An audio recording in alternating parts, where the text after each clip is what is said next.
sulit memahami ketika putusan saling bertolak belakang terjadi dalam satu sidang. Tetapi itulah yang terjadi pada Mahkamah Konstitusi atau MK setelah menolak 3 gugatan judicial review batas usia minimal calon presiden dan calon wakil presiden dari 40 tahun menjadi 35 tahun.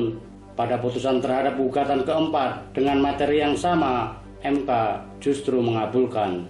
Sepintas isi putusan gugatan keempat yang dilayangkan Almas Saktibiru, mahasiswa Universitas Surakarta, sama seperti 3 penggugat sebelumnya dari Partai Solidaritas Indonesia, Partai Garuda, dan gabungan sejumlah kepala daerah. Padahal secara substansial sangat berbeda. Pada 3 putusan terdahulu, MK menolak gugatan batas usia minimal 40 tahun. Sedang pada putusan terakhir tidak menerapkan batas usia minimal 35 tahun, melainkan hanya memperbolehkan capres atau cawapres berusia di bawah 40 tahun dengan syarat pernah atau sedang menjabat kepala daerah.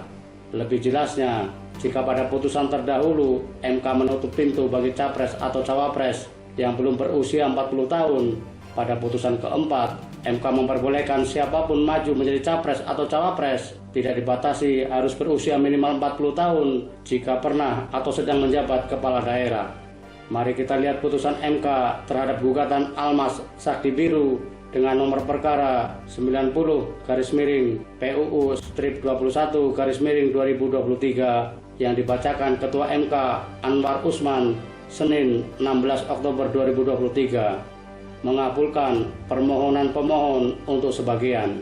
Menurut Anwar, pasal 169 huruf Q Undang-Undang Nomor 7 Tahun 2017 tentang pemilihan umum yang menyatakan berusia paling rendah 40 tahun bertentangan dengan Undang-Undang Dasar 1945 dan tidak mempunyai kekuatan hukum yang mengikat sepanjang tidak dimaknai berusia paling rendah 40 tahun atau pernah menduduki jabatan yang dipilih melalui pemilihan umum, termasuk pemilihan kepala daerah.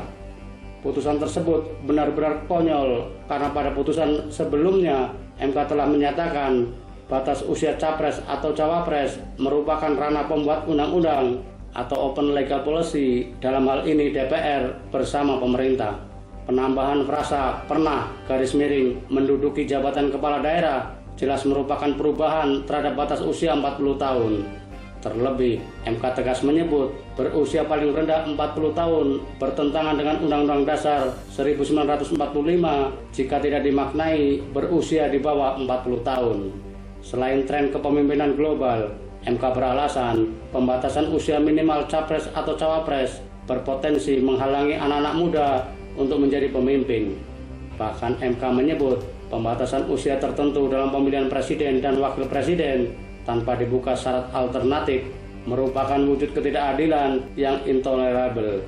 Seperti sebelumnya disinyalemen sejumlah pihak, meski Undang-Undang Nomor 17 Tahun 2017 dinyatakan inkonstitusional bersyarat, putusan MK berlaku untuk Pilpres 2024. Dengan demikian, Wali Kota Solo Gibran Rakabuming Raka yang baru berusia 36 tahun dapat maju sebagai capres atau cawapres karena sedang menduduki jabatan kepala daerah.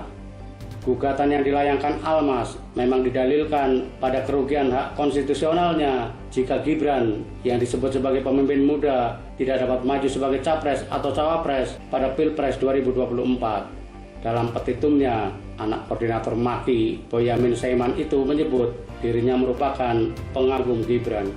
Terlepas adanya 4 hakim MK yang menyatakan berbeda pendapat atau dissenting opinion, putusan yang mengabulkan sebagian gugatan Almas Saktibiru benar-benar sulit dipercaya dan patut dicurigai sebagai bagian dari upaya melanggengkan dinasti penguasa saat ini.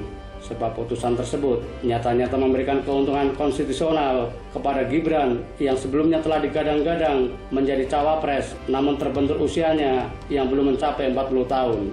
Apakah Gibran akan memanfaatkan putusan MK untuk melenggang ke istana? Tentu keputusannya akan didasarkan pada restu bapaknya Presiden Joko Widodo. Kita akan melihatnya dalam beberapa hari ke depan, di mana pendaftaran bagi pasangan capres-cawapres akan dibuka tanggal 19 sampai 25 Oktober 2023.